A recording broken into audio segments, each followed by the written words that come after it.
ceux qui veulent s'aimer. Et le cœur de la ville abattu sous mes pas, de Passy à Belleville, toi Paris, tu m'as pris dans tes bras. Bonjour les amis, comment ça va? Je m'excuse d'avoir tardé pour cette leçon 18, mais j'étais en voyage. Merci. صباح الخير يا أصدقائي، ازيكم؟ أنا بتأسف على التأخير إني عشان أقدم لكم درس 18 لأني أنا كنت مسافرة. أنا آسفة على التأخير. Alors, notre première page aujourd'hui, c'est la ponctuation toujours. Et nous avons deux autres points de ponctuation. النهاردة أول صفحة عندنا البوين دو بونكتواسيون، وهنتكلم عن نقطتين تانيين. كنا اتكلمنا على قبل كده 4، النهاردة كمان 2 جداد. لو بوين فيرجول، لو بوين فيرجول اللي هي النقطة اللي تحتها فاصلة. Alors, le point virgule sépare deux aspects du même idée. البوين فيرجول ده هو بيفصل شكلين من نفس الفكرة. Il marque une pause plus longue que la virgule. هو كمان بيعلم يعني pause يعني وقفة، يعني بريك أطول من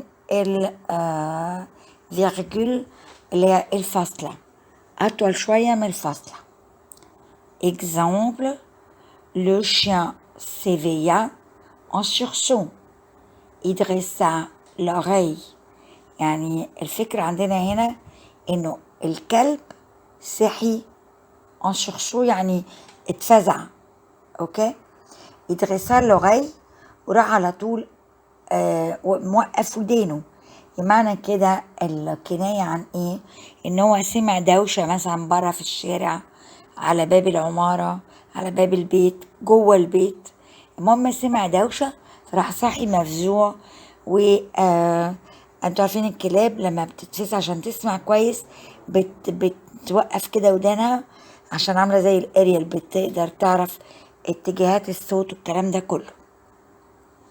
يبقى البوين فيرجول هنا عملت ايه؟ هي الفكرة كلها انه الكلب صحي مفزوع عشان سمع صوت، فان هو يوقف ودانه عشان تعمل زي اريال ده، دي بيكمل الفكرة الاولانية. يعني الاتنين هما عبارة عن فكرة واحدة. النقطة اللي بعد كده عندنا les points de suspension. points de suspension اللي هما الثلاث نقط اللي جنب بعض. كلمة suspension يعني معناها تعليق. يعني ايه تعليق؟ يعني انا بتكلم وسكت كده افكر وكملت التفكير. فاهمين ازاي؟ فهو بيقول لك ايه؟ indique que la pensée n'est pas complètement exprimée. يدل انه الفكرة اللي انا بفكر فيها انا ما قلتهاش كلها، يعني خليت كده جزء جوايا، ما قدرتش اقول كله. اوكي؟ Il marque aussi une pause mettant en valeur ce qui suit. كمان من ناحية تانية هو بيعلم، يعني كأنه بيعلم أو بيدينا indication على وقفة، بحيث إنه الحاجة اللي هقولها بعد الوقفة دي ليها قيمة جامدة. يعني أسكت كده بعدين أقول الفكرة، فده بيقوي القيمة بتاعت اللي أنا هقوله بعد الثلاث نقط دول.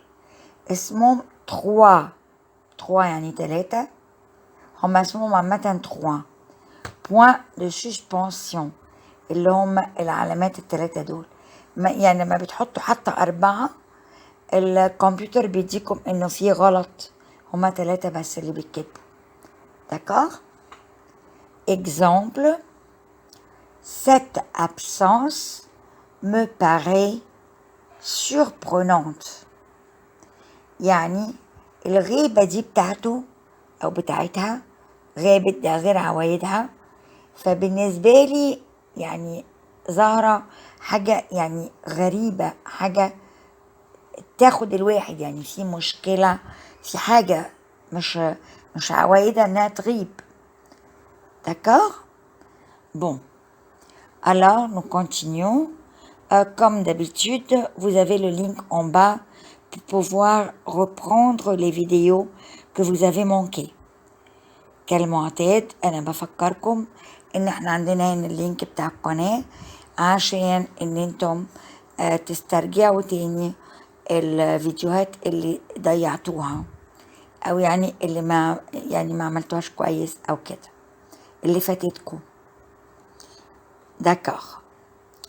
Alors à présent, nous continuons la leçon qu'on avait commencé dans les leçons, là ça c'est leçon 18, les leçons 16 et 17, les déterminants. احنا دلوقتي هنكمل الدرس اللي كنا ابتديناه في الحصص اللي فاتت اللي هي حصة 16 و 17 اللي هما les déterminants. بصوا انا عايزه اقول لكم على حاجه، انا ما بحبش ان انا ابتدي درس وانط الدرس تاني وبعد شويه ارجع للدرس الاولاني، لاني انا كده بشتت افكاركم، فافكاركم بتبقى مشتته. فانا عايزه اخد الديترمينون اخلص ال8 بتوعه كده يبقى ملمومين بالنسبه لنا، حتى لو حبينا نرجع لهم اي وقت بيكونوا الدروس بتاعته ورا بعض. ماشي؟ فاحنا عندنا اول 2 ديترمينون اخدناهم في لوسون 16، الاتنين اللي وراهم لوسون 17، والنهارده الاتنين اللي هما نيميرو 5 و 6 5 و 6 هناخدهم في لوسون 18 اللي هي بتاعت النهارده. وحابه اقول لكم برضو اللوسون اللي جايه هناخد ديترمينون 7 و 8 عشان نبقى خلصنا الديترمينون بالكامل، فما يبقاش في حد عنده اي شك فيه. فبعد كده ما نتكلم عن ديترمينون يبقى احنا كلنا فاهمين كله، مش لسه هنقعد ايه الديترمينون ده. Ça va? Bon, alors, à présent nous avons les déterminants interrogatifs. عندنا دلوقتي الديترمينون انتروجاتيف اللي هم بتوع السؤال. عامة أكتر حاجة هنحطها في الديترمينون هم كل، شايفينهم مكتوبين تحت بالأحمر في الباج دي، عندهم كل الواحدة ده ماسكولين سنجولير، كل الواحدة اس يعني ماسكولين بلوريال، كل E de L E féminin singulier وكل de L E S دوت féminin pluriel. وطبعا عشان دي déterminant interrogatif فهنلاقي علامة السؤال اللي هي محطوطة هنا عندكم بين قوسين. داكور؟ نقرا بقى. خلي بالكم دايما في الديترمينون عايزين نحط قدام عينينا انه ايه معناه الديترمينون. الديترمينون ده هو اللي بيساعدنا نعرف إذا كانت الكلمة اللي جاية بعديه نوعها إيه، يعني إذا كانت فيمينين أو ماسكولين، وإذا كانت جامعة أو مفرد. على حسب الكلمة دي هي اللي بتدلنا الكلمة اللي وراها إيه. زي مثلا في الارتيكل لما أقول لا في ده فيمينين سنجولير، لو garçon masculin singulier، فالارتيكل دلنا. فاحنا قلنا بقى انه الديترمينون دول ال8 هم اللي هيدلونا مش بس الارتيكل. فمعنى الديترمينون انه هو اللي هيحدد لنا الكلمة دي الجانر بتاعها والنمبر بتاعها. اوكي؟ طيب نقرا هنا مكتوب ايه.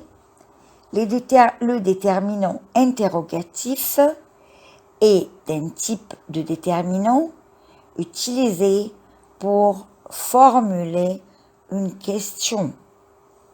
Le déterminant interrogatif اللي احنا واخدينه النهارده هو نوع من الديترمينون اللي احنا بنستعمله لما يكون عندنا سؤال، يعني واضح جدا عشان في علامة الاستفهام.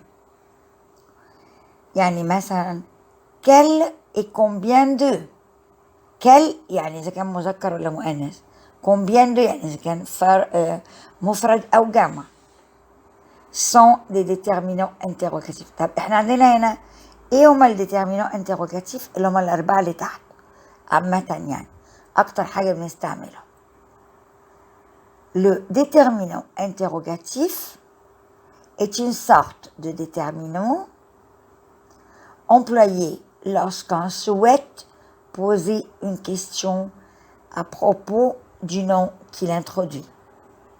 يعني الديترمينون انتروجاتيف ده هو عبارة عن ديترمينون بنستعمله لما احنا عايزين او نتمنى نسأل سؤال يخص الاسم اللي اجى قبليه الديترمينون. D'accord? Cette catégorie inclut les déterminants اللي داخل في المجموعة دي اللي هما بالأحمر الأربعة اللي تحت. quel avec S, quel et quel avec S, plus le point d'interrogation. J'espère que c'est clair. Voilà, en tous les cas on va voir un peu de détails en plus. يعني أتمنى إنه يكون واضح اللي أنا قلته. دلوقتي هنشوف شوية تفاصيل زيادة. Faites attention que de côté ici, le déterminant interrogatif porte le numéro 5. Parce que ça, c'est son numéro parmi les déterminants du tableau précédent.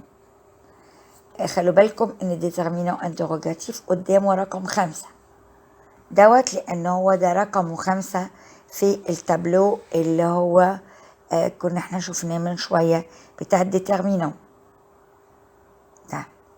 اكور يعني ايه اكور؟ يعني انا الديترمينون ده ماشي مع ايه او يعني بنحطه هل بنكتبه في الفيمينين في الماسكولين سنجليه ولا بلوريال؟ هو بيبقى ماشي مع الكلمة اللي بيحددها. شوف كده بالفرنسي بيقول ايه.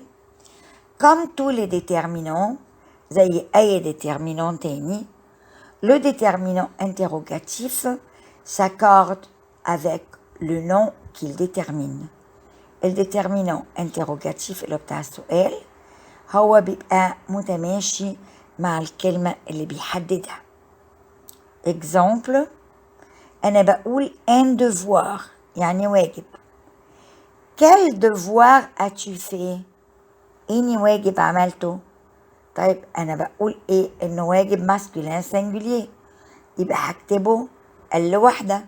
quel devoir as-tu fini؟ إني واجب خلصته يعني خلصت واجب الساينس واجب الماس واجب إني واجب خلصته. D'accord? Bon, alors, la phrase suivante. quel هنا بقى احنا هنحط الواجبات بالجمع. أول واحد كان واجب واحد. دلوقتي الواجبات فعندنا دي devoirs اللي هو جمع فاحنا هنزود لكل لانه بردك ماسكولين فهنزود لكل اس عشان البلوريال فيبقى quel devoir as-tu fini؟ اني واجبات خلصتها او خلصتيها. bon la troisième phrase الجملة الثالثة احنا بنقول une robe فستان. quelle robe هتبقى deux e عشان féminin singulier. quelle robe as-tu acheté؟ اني فستان اشتريتيه. طيب نيجي الجملة الأخيرة quelle عشان féminin singulier هتبقى deux e. نيجي الجملة الأخيرة une بنقول une chanson أغنية فلما نقول أغاني هتبقى féminin pluriel. تمام؟ يبقى quelle chanson avez-vous choisi؟ إني أغاني اخترته. يمكن مثلا واحدة عندها فرح فبتجهز الليستة بتاعت الأغاني اللي هتعرضها اللي الدي جي هيلعبوا في الفرح. alors une chanson وهنا ده هي féminin وعندنا دي chansons pluriel يبقى كل هتبقى دو او دو ال او اس. بس ناخد بالنا ان احنا بنستخدم كل وكل وكل عشان يدلونا هما على الكلمة اللي جاية، فلازم بالطبع تكون ماشية مع الكلمة. تمام؟ Alors, nous avons parlé de l'accord des déterminants interrogatifs. Nous allons à présent parler de l'emploi. احنا اتكلمنا عن ازاي بيتماشى مع الكلمة الديترمينان انتروجاتيف. دلوقتي هنتكلم عن الامبلوا، يعني استخدامه. امتى بنستخدمه من الاربع كلمات اللي قلنا عليهم؟ بنستخدمهم alors les déterminants interrogatifs s'emploient dans des phrases interrogatives directes ou indirectes. يعني الديترمينان انتروجاتيف اللي هو بتاع السؤال بنستخدمه في الجمل اللي هي فيها أسئلة مباشرة أو غير مباشرة. Exemple: quelle robe porteras-tu ce soir؟ خلوا بالكم يعني أنهي فستان هتلبسيه الليلة دي، ده سؤال مباشر. الجملة اللي وراها سؤال غير مباشر. Il lui demanda سأله quelle cravate mettre avec ce costume؟ ألبس إني كرافتة مع البدلة دي. فإحنا عندنا هنا ده سؤال غير مباشر، يعني بنقول إيه؟ هو سأله كذا، فده غير مباشر. داكار؟ بون. alors ناخد بالنا زي ما كنا قايلين قبل كده إنه بعد بوين دانتيروجاسيون بيبقى الكلمة اللي وراها ماجيسكول. في عندنا حاجة دلوقتي احنا يعني نيميرو 3 هنتكلم عنه devant un verbe d'état.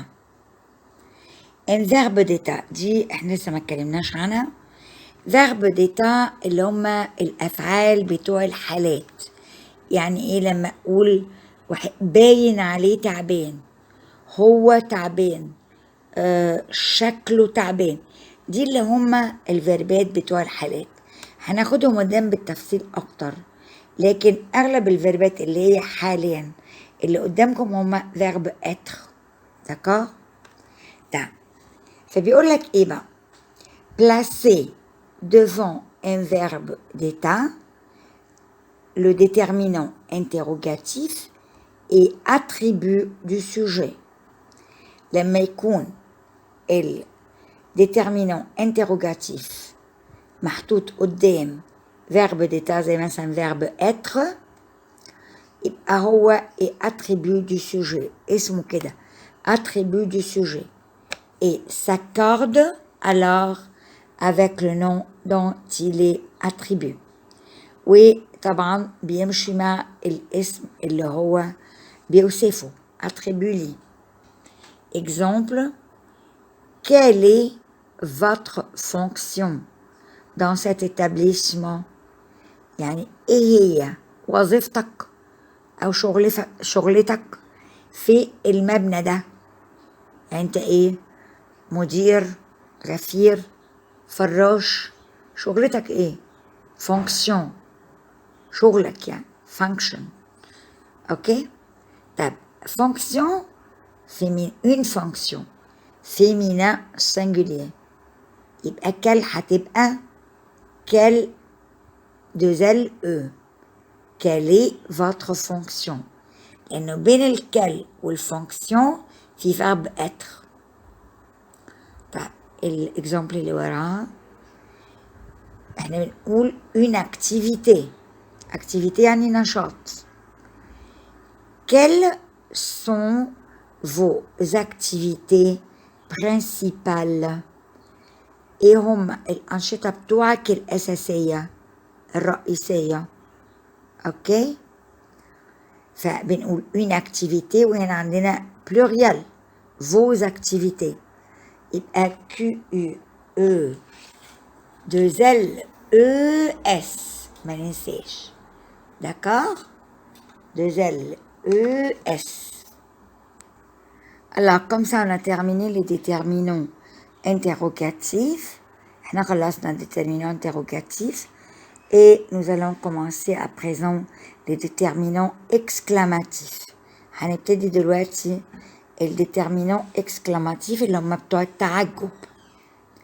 ناخد بالنا من نقطة إنهم نفس الديترمينون هما اللي هما بتوع الانتروجاتيف والاكسكلاماتيف، بتوع السؤال وبتوع التعجب. هما كال بالاس، كال او ديزال او، كال او ديزال او اس، لكن العلامة بتختلف. عشان كده احنا في فرنسي لازم نبقى دقيقين جدا. يعني العلامة ممكن تغير لي المعنى اللي انا بقوله، الحرف واحد يغير لي معنى الكلمة.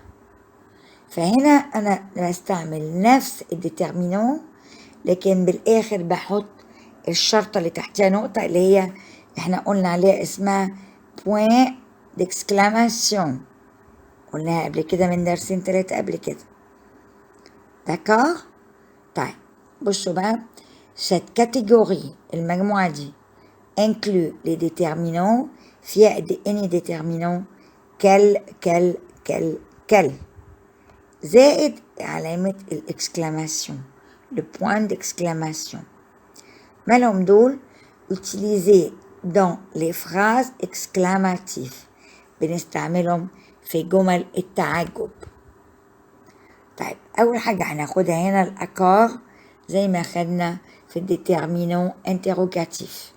الأكار يعني بتمشي معاها ازاي؟ Comme tous les déterminants, le déterminant exclamatif s'accorde avec le nom qui détermine. يعني زي كل الديترمينون، كل اللي قبل كده، الديترمينون exclamatif بيتماشى مع الاسم اللي هو بيحدده. exemple بنقول une maison féminin singulier، يبقى quelle belle maison، البيت الجميل ده، quelle هتبقى ديزال او، وما ننساش البوان ديكسكلاماسيون.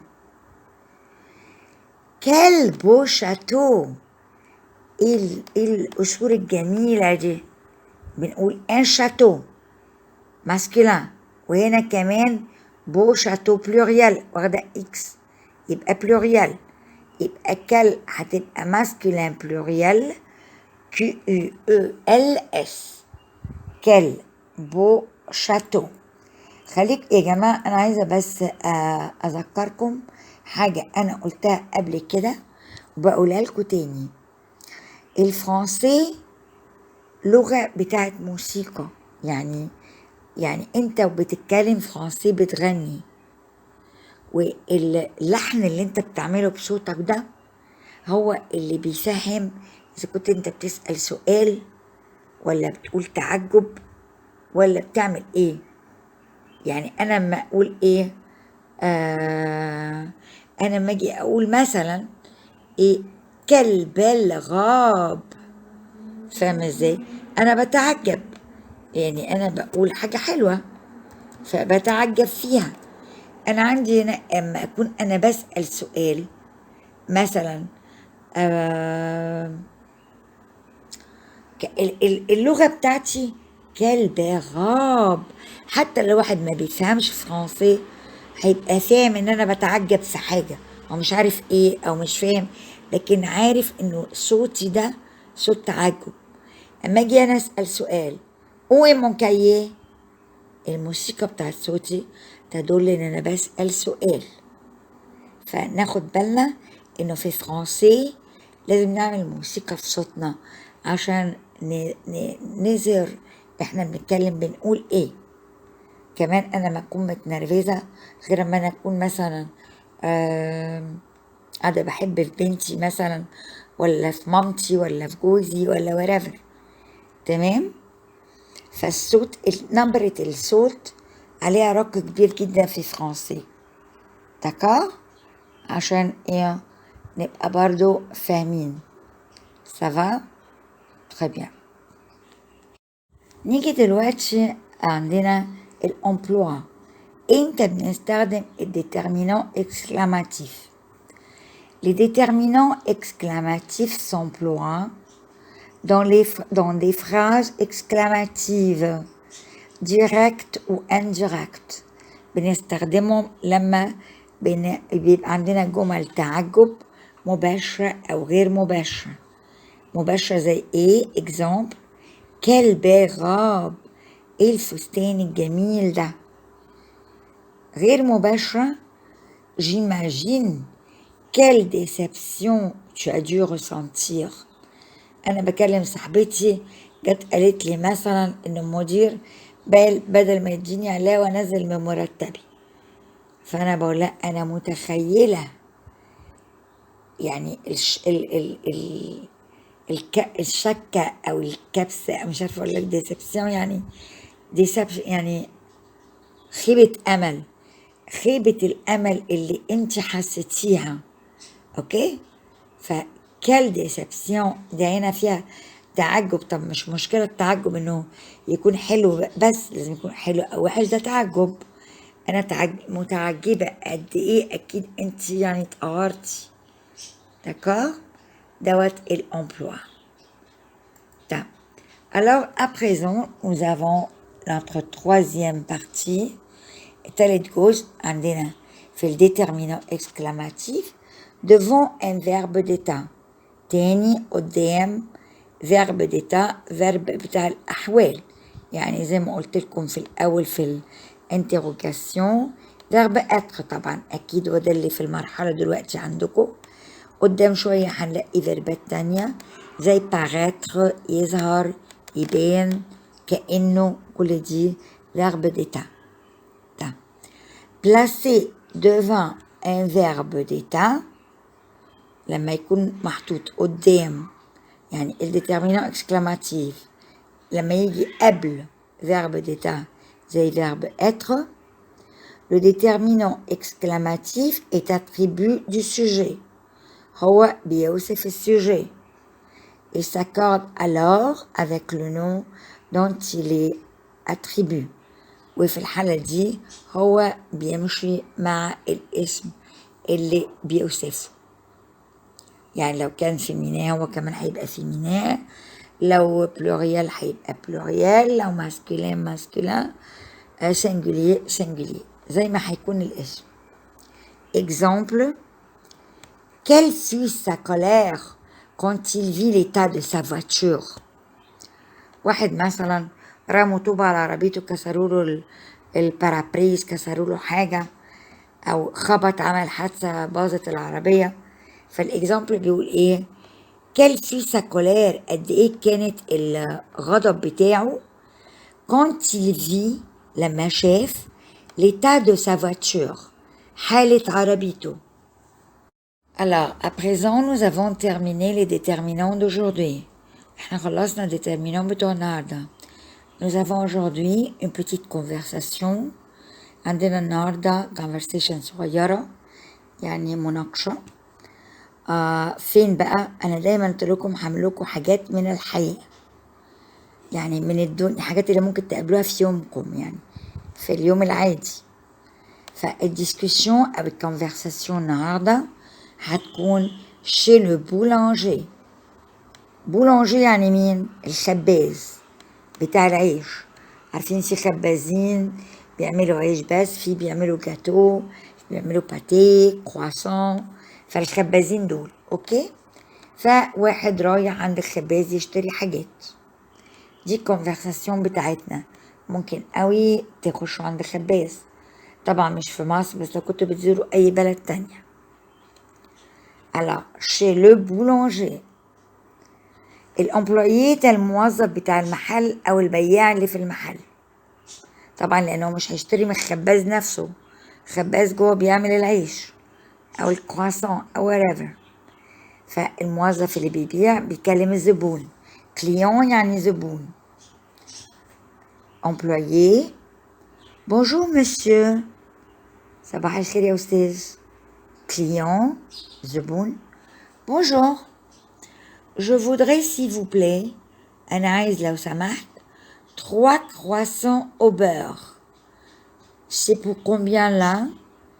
أنا عايز 3 croissants بالزبدة، يعني ولا بالجبنة الكرواسون العادي ولا بالجبنة ولا أي حاجة، عادي بالزبدة. بكام الواحد؟ c'est pour combien là؟ Employé. L'un est pour 1,50 €. الواحد بأورو ونص، أورو ونص. يعني معلش ممكن يكون أنا مغالية شوية بالفلوس هنا، لكن يعني احنا هنشوف بس الطريقة. D'accord? Client. Je voudrais aussi un pain au raisin et un pain au chocolat, s'il vous plaît. طب من فضلك أنا عايز كمان عيش، رغيف عيش، un pain اللي هو العيش الفينو، au raisin بالزبيب. هو طبعا مش عنب، مش جواه عنب، أكيد عنب منشف اللي هو احنا عندنا هنا الزبيب. أوكي. et un pain au chocolat، ورغيف برضو عيش بالشوكولا، بيبقى طعمه بالشوكولا. دول ممكن على فكرة تلاقوهم عند في مصر هنا، يعني ممكن موجودين. لو حد يعرف شيبال اللي في الكوربة بيبقى عنده البان او شوكولا والحاجات دي. s'il vous plaît يعني من فضلك. employé الموظف. l'un est pour 1 €. الرغيف بأورو واحد. client الزبون. ça va ماشي. employé. alors ça sera tout، يعني حضرتك ده هو كل اللي انت عايزه. فكليون الزبون بيرد عليه بيقول له qu'est-ce que vous avez comme tarte؟ عندكم ايه ايه انواع التارت اللي عندكم؟ التارت دي بتبقى زي مش كيكة، هي انشف من الكيكة، هي بين البسكوت والكيك، هي ناشفة، بتبقى القاعدة بتاعتها زي الكيش لو تعرفوا الكيش، ومن جوه بيبقى فيه بقى تفاح او فراولة او مشمش، اي نوع من المربى، هي اسمها تارت. اوكي. طيب الامبلويي الموظف بيقول له j'ai des tartes aux pommes ou des tartes aux fraises، يعني انا عندي تارت بالتفاح او تارت بالفراولة. client. je vais prendre une tarte aux fraises، يعني أنا هاخد واحدة تارت بالفراولة. employé. oui c'est pour combien de personnes؟ أنت عايز التارت دي عشان كام نفر؟ أكيد في مقاسات لنفر، نفرين كده. client pour 6 personnes، عشان 6 أنفار.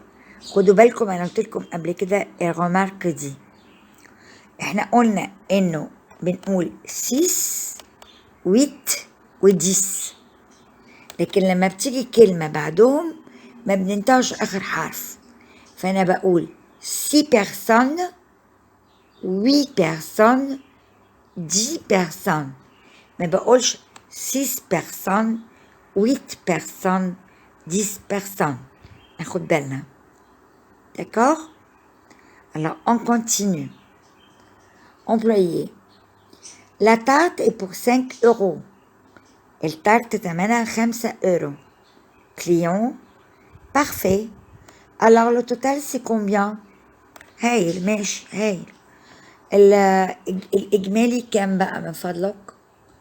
employé.